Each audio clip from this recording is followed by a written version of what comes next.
Hello, everybody. Happy Thanksgiving. Sean Higgs coming at you here. Winner Circle Sports Betting Podcast. Doug Upstone, Matt Fargo. It's a Thursday. I mean, these are first Sunday games, but it's a Thanksgiving week, so we're doing things a little bit early. All right, because normally at this time when we're doing a video, let's be honest, it would be like around 1 o'clock, and I'd be having stuffed mushrooms and some buffalo chicken dip and enjoying stuff, but we're doing this a little ahead of time. But happy Thanksgiving to all. Gentlemen, happy Thanksgiving. But before we get to everyone today, like, subscribe, notification bell on for the Winner Circle YouTube channel. These are our free picks. Oh, no. 1 and 2 last week. We got our work cut out for us. We got to flip that to a 2-1 or get the sweep of the board out here. But free picks, they're free. We try to win them. You want all the games to really go. Totally in on. You head to gamblersworld.net for our premium content. The three of us, 10 other cappers, leaderboards, win or lose, always the truth. Thanksgiving special. You're watching this. Hello, $99 I think it is for the 3-day. I'm pretty sure it's $9 for the 3-day pass, but you get a 4th day for free. So you get all of NFL today. You get rivalry Thursday or Friday because the Egg Bowl's now on Thursday. So you get all those college football games. Raiders, Chiefs, full slate of college Saturday, all the NFL on Sunday, plus college basketball, NBA, NHL, whatever the heck we got. It's all included in a 4-for-3 deal. It's $99. I was going to say, hey, get a $99 college basketball package for a week. But why would you do that? Because $99, you get 4 days of football and basketball all included. Make the smart money move. All right, folks? And if you want some guaranteed picks, 3, 7, 30-day packages are guaranteed. We show you the profit over that time. Or we credit you back and you come right back to it. However you want to do it, we slice the bread a bunch of different ways. Maybe you want to cut the crusts off. Maybe you cut a diagonal, little squares. We got you covered here at gamblersworld.net with our premium picks. All right. Doug is pumped. He's got his Notre Dame shirt on. Hopefully they cover for him against USC this weekend. But we'll be talking college football. But Doug, how have you been the last couple of days? I was based on our conversation the other day. I thought it was North Dakota. That's what I was thinking about. So it's good. So yeah, the other thing too. First of all, everybody, I give a round of applause today. These two gentlemen I'm with today, they're double header, and not a day-night double header. No. 2 videos, one on top of the other here. So let's hear it for them. Okay, getting it done today, putting in the extra effort. They didn't even have to call up a 26th guy or 27th guy, okay, to help fill in. They got the job done. So nothing. No shuffling back to AAA. There's nobody shuffling up and down. So they got it done today. So yeah, the lot of good things going on. Oh, one other thing, Sean. Now I don't know if you said I didn't know if you were doing a Troy Aikman impression there, because I wasn't sure if you said Thanksgiving or Thanksgiving. Okay, because not everybody pays attention to this, but of course I would. For his entire career, he kind of stopped for a little while, but he's right back at it. Troy Aikman, he ends. I can't tell you how many words in IN apostrophe, okay, when he speaks. So if it was a drinking game, you'd be gone by halftime. I can tell you that. Okay, so just keep an eye on that the next time you listen to Mr. Aikman. So, but yeah, so we got some NFL, college football, great stuff. 7-2 run coming in for the NFL this weekend. 7-0 run last week in college football. And for Wednesday today, as we're doing this, I got a NHL 2-pack ready to go, and that's 25-10 run. Okay, that's just $30. And then had an NBA winner last night, a rare overtime win with Houston. And I'm coming back with another underdog on Wednesday. So I am fired up. I'm looking forward to a big holiday weekend, and I hope everybody watching has a great weekend as well. There you go. Get all of Doug's premiums at gamblersworld.net. God bless him for jumping into the NBA. I can't with the NBA. Yesterday, Heat, 2-point favorites.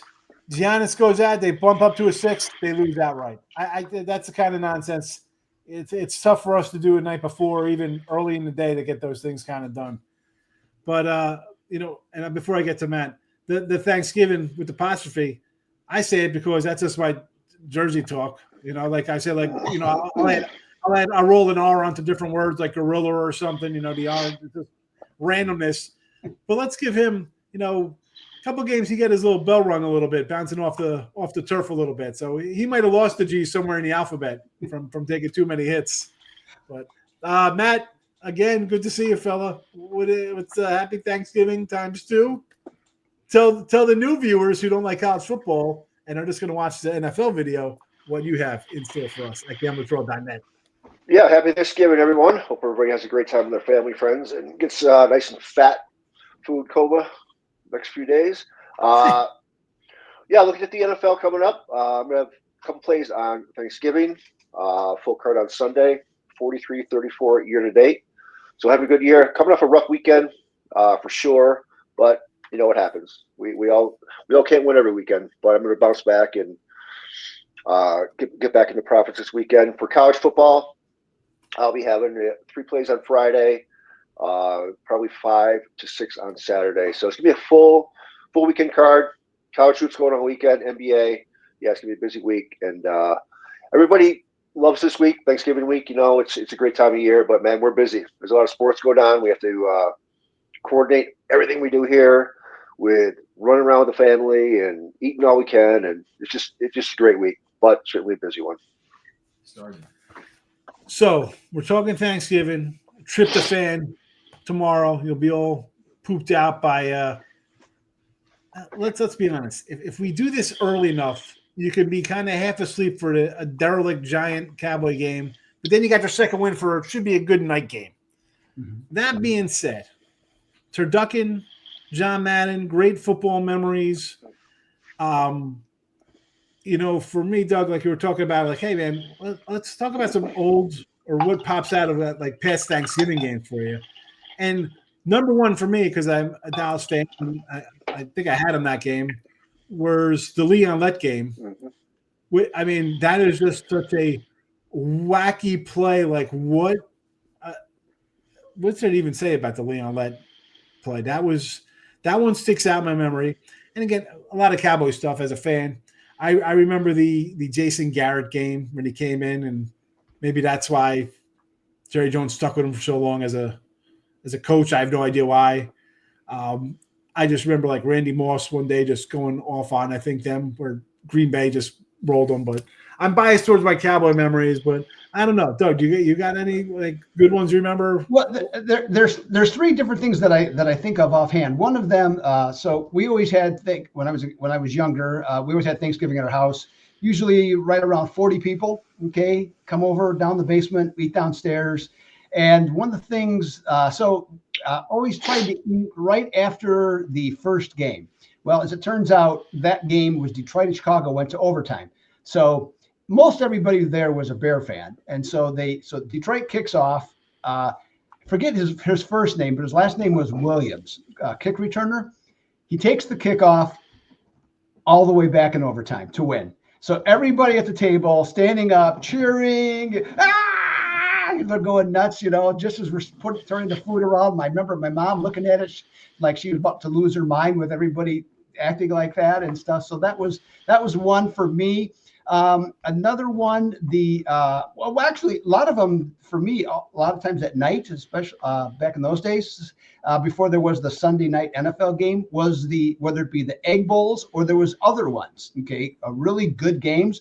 And more so when Lee Corso was on with Herb Street, and then whoever it was the other announcer, is that they were kind of loose, okay, in terms of how they acted, and they were just a little bit they were just more humorous. Okay, the game was maybe somewhat important, but they just weren't as serious. And then the other one goes back. This was before my time, and if Chip was here, he probably would know more about it. But in 1963, and anybody that is, I'm going to say anybody that's 80 years or older, okay, knows about this. So back in those days, you know, there was one game on. It was Detroit. They played the Packers. I think it might have been 1962. Now that I think about it, so 1962, the Packers played Detroit. In that game they were unbeaten coming into that game. Played Detroit, and Detroit killed them. I mean, just destroyed them. I don't remember what the score was. Bart Starr was sacked, I believe, 9 times in that game. And then as it turns out, the interesting thing about that, not only was that such a rarity of how that occurred, but back in those days, they played 6 preseason games or exhibition games in those days, along with a 14-game schedule. The Packers won the championship that year, 1962, and the only game they lost, including the preseason, was that game on Thanksgiving Day. And I can tell you, my dad and all of my dad's friends and everybody I've ever known that age, they all remember that game like it literally happened. Whatever it was brought up, it happened yesterday. They remembered everything about it, so it was always kind of cool and kind of fun, to hear that story. I mean, kind of blows my little Leon Lett kick, whatever nonsense, where it's the only loss of the year. Kind of I get a bonehead play. You get a rando loss. Matt, what do you think? You got any? I have to follow that up. Yeah. I should have went to you first after. I figured, I was like, you know what? Maybe go search for something in case you didn't have any memory of it. Because you said something before you came in the chat. Yeah, it's funny. It's funny to bring up that Leon Lott. I totally remember that. That was the snow game, right? Yes, it was like a random snow. Random snowstorm in Dallas. Yeah. It was Miami, right? Yeah. Miami. But no, my favorite because I'm a Giants fan. I believe it was 82, maybe it was 83. So I was like 12 or 13 years old. Lawrence Taylor was kind of hobbling, and he came off the bench against the Detroit Lions, and he broke his 6-6 tie in the fourth quarter with a 97-yard or 98-yard interception return for a touchdown. So that was one of my early great Giant memories. And that's when Detroit. I think it was Gary Danielson who got picked off, or maybe it was Eric Kramer. I don't remember. I know it was a long time ago, but that was definitely my greatest memory, being a Giants fan, and that definitely the Leon Lett. And there's just been some classic games along the way, just some great ones. I want to say I thought I saw that it was the butt fumble happened on a Thursday night game. Did that Sanchez? Oh, I don't know.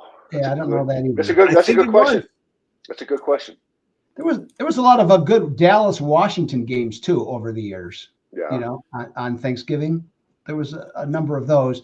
I mean, something about I don't remember any in particular, but for some reason Jay Schrader comes to mind. Okay, in one of those games.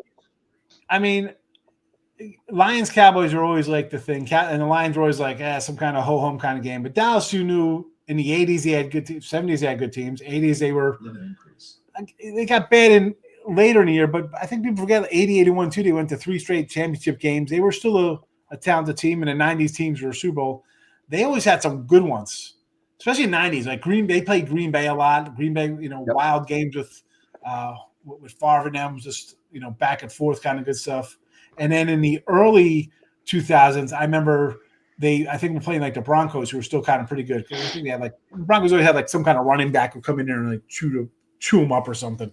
But now I did one last question about this for you guys and anybody for the viewers as well. There's always talk every so often that Detroit and Dallas shouldn't have to be able to play on every Thanksgiving. They should rotate it around. I wonder what you guys think on that topic. No. Okay. I agree. I agree. I think it's right now, especially now, it's been a tradition for so long. They can't do it now. No one else wants to do it. They did it, and it should be. They added the third game, so they want to put that third game around. Now they got the Black Friday game they want to add. No, listen. I mean, I just know from just being down here for a couple of years, dude, they already want to leave the United States anyway. Texas, you take away the football game, that'll pass for law the next day. They'll have a meeting. We're out of here. No, we're keeping our NFL on Thanksgiving football. No way. I agree. Yeah, it's just, and then people say, "Oh, Dallas, they're not America's team." It doesn't make a difference, man. It's turkeys coming out at 4:00, and here comes that star on your helmet on the field. It is what it is. Yeah, it's part of Americana, I think anyway. So yeah. Well, we won't be covering those games. Go to gamblersworld.net for those games for today, for Thursday. Premium picks, go get them. You won't be disappointed. It's not going to be like your mother-in-law's crappy pie or whatever else she's bringing in your house. this will be appetizing and pleasing for you to have. Maybe, then again, maybe your mother-in-law makes good pie and your wife's the bad baker. I have no idea. My wife could cook. That's why I'm a big cat. Anyway, let's start cooking with some plays because people are like, you talk too much. There's no picks. And it'll be time-stamped, all right? You don't want to listen to us talk about Thanksgiving. Hit the timestamp, and we'll see you there. All right. Matt, here's a little rivalry game. We're talking about kind of traditions. The Steelers and the Bengals, two teams that aren't really fond of each other. Pittsburgh comes in a 2.5-point underdog, a total of 45. Listen, to me, one way to look there, I see a 8-3 team. They're getting points on the road. One team's off a bye week. I got Pitt a couple weeks ago. They're beating the Jets in Vegas by 20 points, and then they're eking out 1-point wins in their next couple games against Washington and Baltimore. Although Baltimore's a little better than the Jets or Vegas, but your game. Steelers 2.5-point dog, total of 48. Big 48 with this Steeler defense, total of 48 here for your game. Yeah, so I was on Pittsburgh 2 weeks ago, 2 games ago against Baltimore, and then I was against them last week in the Snow Globe game against Cleveland, which obviously they lost. So they're still in the league in the AFC North by a half game over Baltimore. Their defense, obviously, has led the way. I think that's going to be the difference here. In this matchup, they're number 5 in defensive EPA, and they can ride that to try to get the offense going again because they've only scored, I think, 18 and 16 in the last 2 games after scoring 28, 26, 37, and 32 in their 4 games prior. So I think they can get the offense going, especially against the Bengals defense, which is number 29 in defensive EPA. And it's unfortunate. It's bad because it's negated Joe Burrow, who's having a phenomenal season, and it's too bad for him. He's putting up an MVP type season. He's right behind Lamar Jackson in QBR, but they can't get the wins because the defense just can't get other offenses off the field. So they're 0-5 this season against teams in the top 10 according to the Sagan ratings. And this is a big game for Pitt. They have Cleveland on deck, and then after that they have Philly, Baltimore, and Kansas City. 3 games in a span of 11 days. So these next 2 games are pretty big. They're both going to be winnable. And if they want to, keep pace with Baltimore, I think they need this one. And then the rematch with Cleveland next week. And on the season, the Steelers are 4-0 straight up as underdogs. And I'm a little surprised they're getting points here. So I like the 2.5. I like 3 better, but I think they win this one outright. So I don't think it's even going to come into play. Matt Fargo taking the Steelers Tomlin underdog action plus 2.5. Again, official show pick for Matt Fargo. Pittsburgh plus 2.5. Doug, thoughts on this one? Yeah, the first thing I thought of, when I saw, as Matt mentioned, the records of the team, and that yet here the Bengals are favored, and generally speaking, you could say that Bengals with the spread at 2.5, that's about their home field advantage. So the odds makers are saying this game is an even game. Okay, basically. So I don't know. It's a kind of a tough one. Steelers tough loss, playing 3rd straight division game. Bengals defense has more holes than a donut shop, and they've given up 32.5 points per game in their last 4 games. What I have enough reasons to like Cincy, but I don't think I'm going to take them. I would like them for the whole game. So I'm going to go the first half. So I'm going to take Cincy minus 1.5 on the first half, and they are 6-0 at home against the spread after allowing 6.5 or more yards per play in their previous game. So that's where I'm going. Cincy minus 1.5 first half.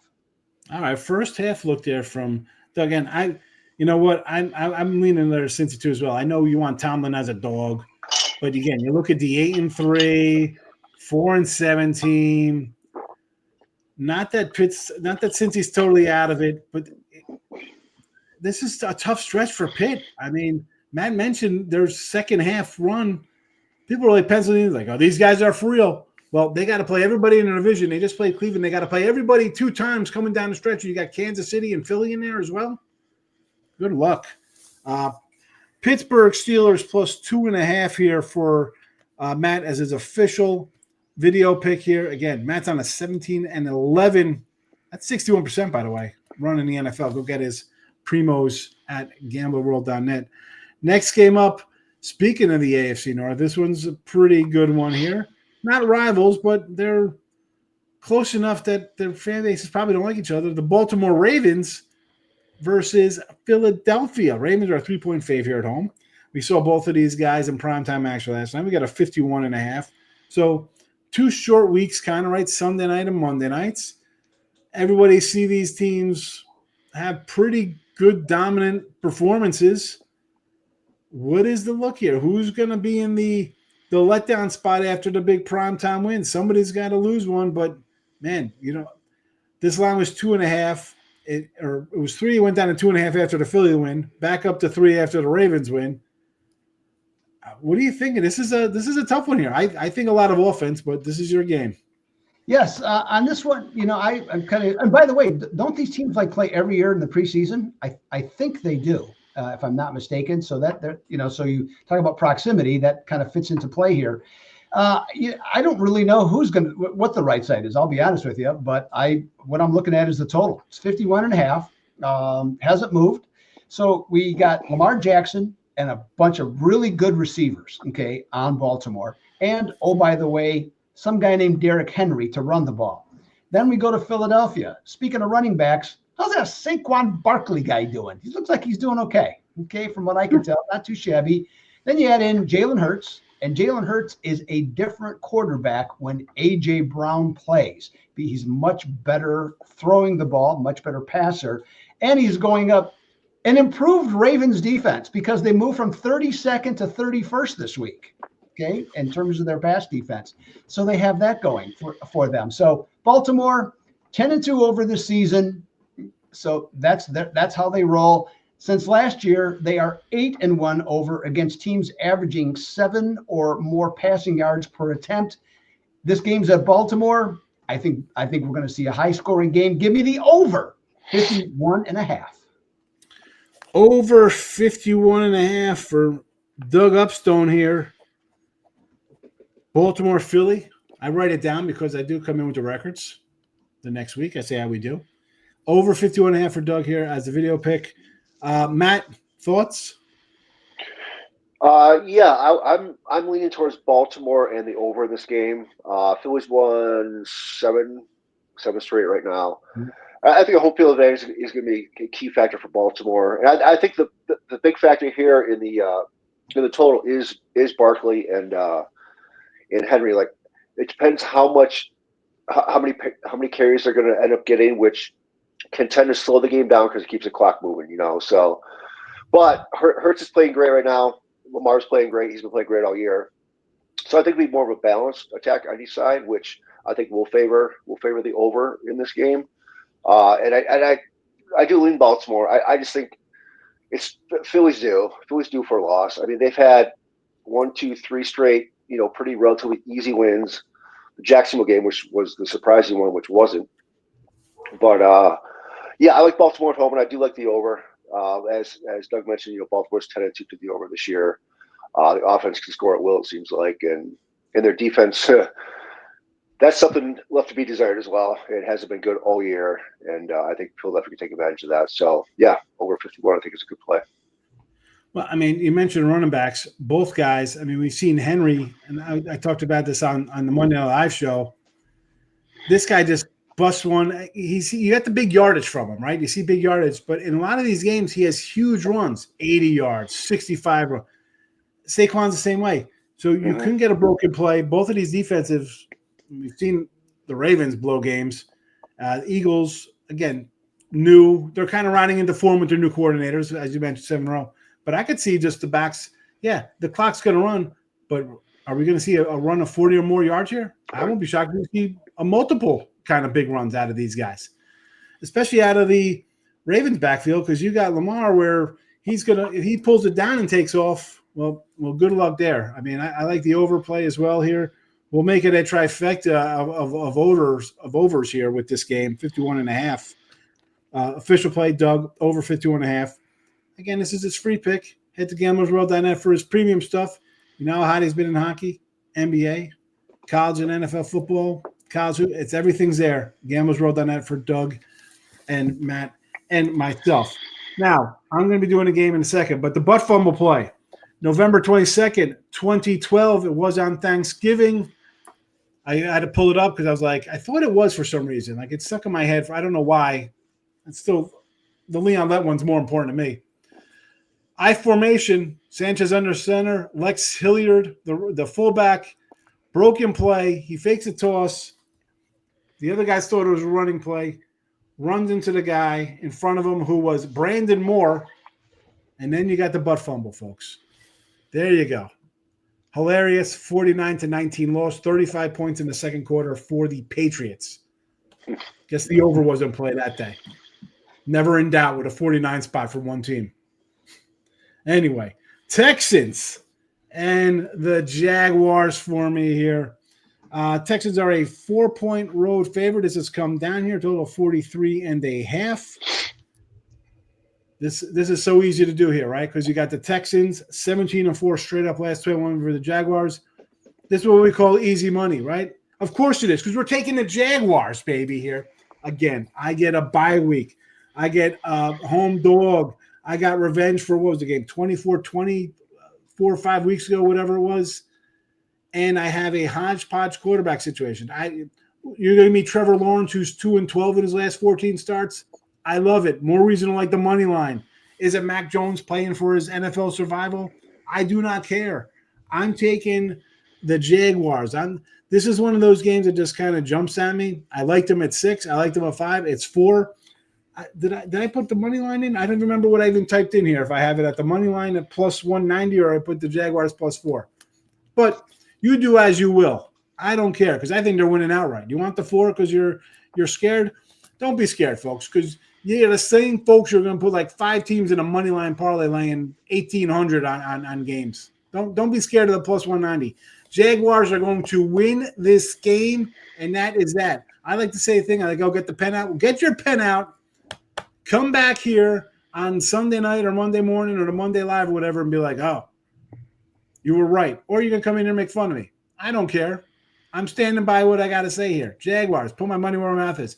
Money line plus 190. You want to do the 4? I do not care. Jaguars. Everything says it's a Texan play. No, it's not. No, it's not. Not the same Texans. This isn't your trendy Texans, folks. Doug. Well, I give you credit for courage, okay, especially with it coming down, okay. So that's why, it's down from -7 and the look-ahead line there. So that takes some courage, and also takes the courage in knowing the fact that the the Jaguars, Trevor Lawrence, is he going to play? Who knows? But the quarterback plays pretty inconsistent. They're last in the NFL in passing yards allowed. And I found this little nugget that I thought was interesting. Last year, Jacksonville was 13th in pre-snap movement. Okay, so to try and confuse the opposing team with a little pre-snap movement. Well, this year, and they didn't give an explanation, but guess who uses that the least amount in the NFL? Jacksonville. Okay, this year. So that means teams are more easily able to dial in, okay, to what they're doing. So that maybe that all plays into this, but by the same token, that offensive line for Houston, to me, I don't know about you guys, the body language of CJ Stroud is not good. Okay, yeah. You can just see he looks spooked. He just doesn't look comfortable at all.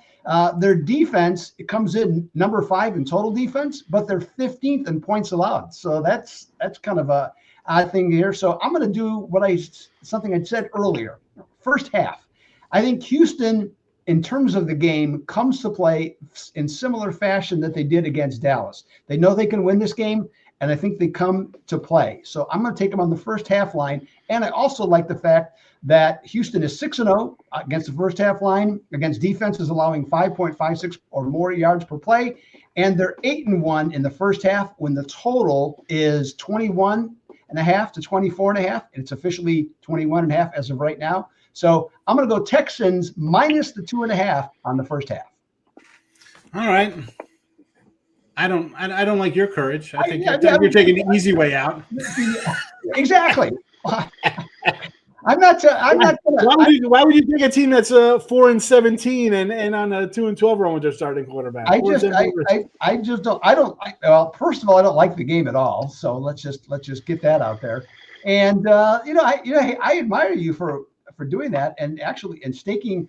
Literally, he's staking his reputation. Okay, on Jacksonville. That to me, I tell you what, Bill Rafferty in the building, baby. Look at these onions. Look at the onions. This is the old Mark Lawrence hold your nose play. This is I like games like this. This is this one. I don't care. I had Carolina last week. Like, I didn't take a team like. I don't know, Matt. What do you think? You think I'm on the right side of history? I think you're a little crazy, but not in this case. I love it. Yes. I think it's a great spot for Jacksonville. Man, I read today that Lawrence is a full participant in practice. So he's taking almost all the first team reps. So I think he is going to play. And, coming off their bye, 4 straight losses, all against really good teams, obviously. So, and I don't think Houston's a really good team right now. CJ Stroud, like you mentioned, he's looking spooked and stuff.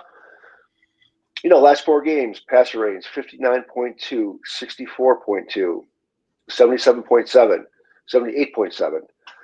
Not very good. I know the Jacksonville defense isn't very good, but something's just not right. He's going through a sophomore slump right now, and just not right. And Jacksonville is 2-3 at home, 3 losses by 5 points, 3 points, and 5 points. So, they're competitive. They're competitive at home. I think it's a good number. I think it's an overpriced number, and taking them on the money line. A little ballsy, but I like it. Yeah, go Jags. Listen, last year, the whole trendy team were the Jaguars, right? They played a game versus Kansas City. Be like, oh, you got Kansas. The Jaguars going to take that next step forward. And what happened? They were terrible last year. And who came out of nowhere? The Houston Texans. And what do we get this year?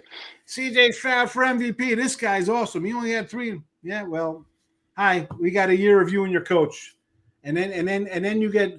Injuries start coming. Last year, you get a little bill of health last year.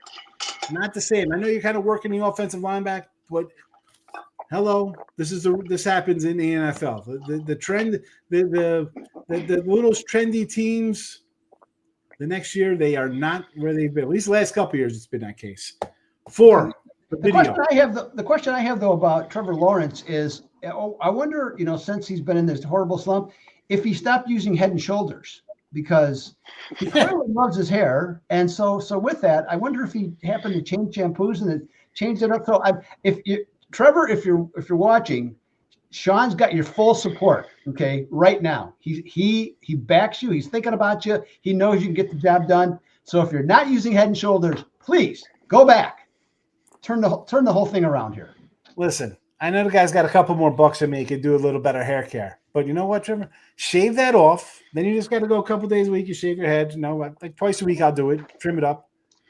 And you just get a 3-in-1 body wash for your whole body. You don't have to worry about getting fancy for your hair or your flowing locks. 3-in-1 body wash. It's great. I love it. That's my hygiene routine. 3-in-1, baby. I don't need it. I just got to wash my eyebrows. People at that point the video just ends. People like click eyebrows. What thought about it? Jaguars. I'm saying money line. You want them +4? I'm sure people are gonna take +4 and not go money line. But I will be bragging here on Monday saying I told you so. Ravens over 51.5 for Doug Upstone. Matt likes the Steelers +2.5. Jaguars and the 4 official video picks. There you go. Free picks from us here on Thanksgiving. That's when you're going to see this video. For our premium stuff, gamblersworld.net, 3 7/30 packages are all guaranteed. Show your profit or we credit you back. We got to buy 1, get 3 free. How about we'll switch it around? You're buying a day, but you're getting 3 free instead of saying 3 and getting 1 day. All right, so you're getting 4 days for the price of 3 or 1 day for the price of 4. Or I don't know. Does that make sense? No, it's not at all. Yeah, but it sounds funny. We're have a little humor here on a Thursday. So get the $99 3-day for 4-day package, and you'll get all Thursday, Friday, Saturday, Sunday. Load it up. That's a loaded biscuit for you. That makes your Thanksgiving buffet look like like nothing. That's like a school lunch compared to what we got going on. All right. So, GamblersWorld.net, go get those 3 plays. Matt, Doug, me, happy Thanksgiving to you and all your families. Those watching, the same to you. Hope you have a good day. Don't do anything stupid. Well, you probably will, but have fun doing it, I guess. I'll see you guys next week. Take it easy, fellas.